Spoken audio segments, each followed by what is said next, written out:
नमस्ते दोस्तों, कैसे आप सब लोग। आशा करती हूँ आप सब लोग अच्छे होंगे, खुश होंगे, सुखी होंगे, संपन्न होंगे और स्वस्थ होंगे दोस्तों।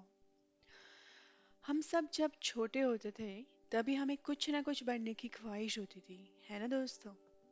मेरी भी एक ख्वाहिश थी। मुझे बनना था एस्ट्रोनॉट, मतलब कि अंतरिक्ष यात्री। मैं जब छोटी थी तभी न्यूज़पेपर्स में जो आर्टिकल आते थे एस्ट्रोनॉट्स के बारे में या तो स्पेस फिजिक्स के बारे में, वो मैं पढ़ती रहती थी। और टीवी पे कभी कोई न्यूज़ आता था या कभी कोई शो आता था एस्ट्रोनॉट्स के बारे में, वो मैं भूले भी ना देखती थी। और न्यूज़पेपर में से छोटे छोटे ऐसे जो आर्टिकल होते हैं उसको कट करके, वो कटिंग्स जो है वो मैं नो एक वर्कबुक था उसमें चिपकाती रहती थी।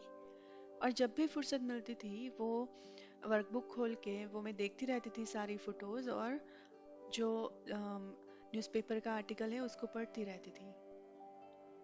वैसे मुझे बहुत लोग अच्छे लगते थे जिनको मैं फॉलो करती थी उस टाइम पे। उसमें से एक थी कल्पना चावला जी दोस्तों। हाँ जी, आज मैं आपको सुनाने जा रही हूँ एक बहुत छोटी सी कहानी कल्पना चावला जी के बारे में।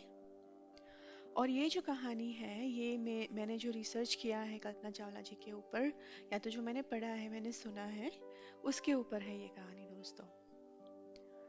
कल्पना चावला जी का नाम जो है वो स्पेस फिजिक्स और एस्ट्रोफिजिक्स में अपने आप में एक बहुत ही बड़ी मिसाल है।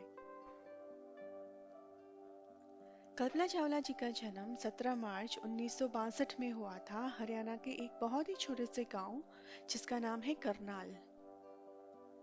उनके माताजी का नाम था संज्योति चावला और उनके पापा का नाम था बनारसी लाल चावला। उनको बचपन से ही उड़ान भरने का, उड़ाने देखने का या तो एरोप्लेन्स को देखने का बहुत ही इंटरेस्ट था। उन्होंने पंजाब इंजीनियरिंग कॉलेज जो है वहां से एरोस्पेस इंजीनियरिंग की बैचलर्स डिग्री हासिल की है। और फिर 1982 में आगे की पढ़ाई करने के लिए वो अमेरिका चले गए। और वहां से उन्होंने यूनिवर्सिटी ऑफ टेक्सास जो आर्लिंगटन टाउन में है, आर्लिंगटन सिटी में है, वहां से एरोस्पेस इंजीनियरिंग में मास्टर्स की डिग्री हासिल की। फिर 1988 में यूनिवर्सिटी ऑफ कोलोराडो जो बोल्डर सिटी में है, वहां से पीएचडी मतलब doctor of philosophy in aerospace engineering की डिग्री हासिल की। 1988 में कल्पना चावला जी ने नासा के लिए काम करना चालू कर दिया, जहां पे वो एरोस्पेस इंजीनियरिंग के विषय में रिसर्च कर रहे थे। और उनके जो रिसर्च पेपर्स थे वो बहुत बड़ी बड़ी जो रिसर्च जर्नल्स होती है या रिसर्च की कॉन्फ्रेंसेस होती है वहां पे पब्लिश हुए थे दोस्तों। 1991 में वो अमेरिका की नागरिक बन गई।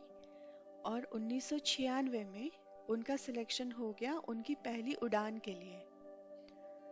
वैसे उन्होंने पहले ही उड़ान के संबंधित बहुत सारे सर्टिफिकेट्स हासिल किए हुए थे दोस्तों। उनका जो पहला अंतरिक्ष का लक्ष्य था वो था 1997 में, जिसमें वो और 5 अंतरिक्ष यात्री, मतलब टोटल 6 अंतरिक्ष यात्री अंतरिक्ष में जाने वाले थे, जिसमें से एक थे कल्पना चावला जी। हाँ जी दोस्तों, ये जो पल है वो भारत के लिए सबसे बड़ा पल था, बिकॉज उस टाइम पे कल्पना चावला जी अंतरिक्ष में जाने वाली पहली भारतीय महिला बनी थी दोस्तों। और सच में ये पल भारत के लिए बहुत ही महत्वपूर्ण था। कल्पना चावला जी जब पहली बार स्पेस में गए, पहली बार अंतरिक्ष में गए, और वहां पे वो किसी टाइप की ट्रेनिंग ले रहे थे, वहां पे उन्होंने ये कहा कि you are just your intelligence. उसका मतलब है आपकी बुद्धिमत्ता ही आपका व्यक्तित्व है। पहली बार वो जब अंतरिक्ष में गए तभी उन्होंने कितने किलोमीटर की यात्रा की थी वो पता है दोस्तों? मतलब उन्होंने 1,67,37,177 167,37177 उतने किलोमीटर की यात्रा की थी दोस्तों, जिसमें उन्होंने पृथ्वी के आसपास जो कक्षाएं होती है ऐसी 252 कक्षाओं में घूमे वो। और उन्होंने 372 घंटे मतलब कि 15 दिन और 12 घंटे अंतरिक्ष में रहने का उन्होंने रिकॉर्ड स्थापित किया दोस्तों। तो ये तो हो गई उनकी पहली बार की यात्रा। कल्पना चावला जी का जो दूसरा अंतरिक्ष का लक्ष्य था, जिसमें वो 16 जनवरी 2003 को फिर से अंतरिक्ष में गए थे कोलंबिया स्पेस शटल से। और ये स्पेस शटल जो है वो 1 फरवरी 2003 को वापस आ रहा था। जब ये स्पेस शटल वापस आ रहा था तभी पृथ्वी के वातावरण में अंदर आने के टाइम पे उसका तकनीकी खराबी के कारण फ्रिक्शन हो गया, मतलब कि पृथ्वी के वातावरण के साथ घर्षण हो गया और इस स्पेस शटल में आग लग गई। और फिर ये स्पेस शटल अंतरिक्ष यान जो है वो जमीन से आके टकरा गया, एक बहुत बड़ी दुर्घटना हो गई और सारे अंतरिक्ष यात्री जो है वो मारे गए। और उसमें से एक थे हमारे कल्पना चावला जी दोस्तों। भारत के लिए ये एक बहुत ही दुखद घटना थी दोस्तों। तो ये एक छोटी सी कहानी थी कल्पना चावला जी के बारे में दोस्तों। आशा करती हूँ आपको अच्छी लगी होगी। नेक्स्ट वीडियो में मैं फिर से एक बहुत रसमयी व्यक्तित्व के बारे में एक छोटी सी कहानी आपको सुनाऊंगी। सो आप मेरी जो यूट्यूब की चैनल है उसको सब्सक्राइब कर दीजिएगा प्लीज़।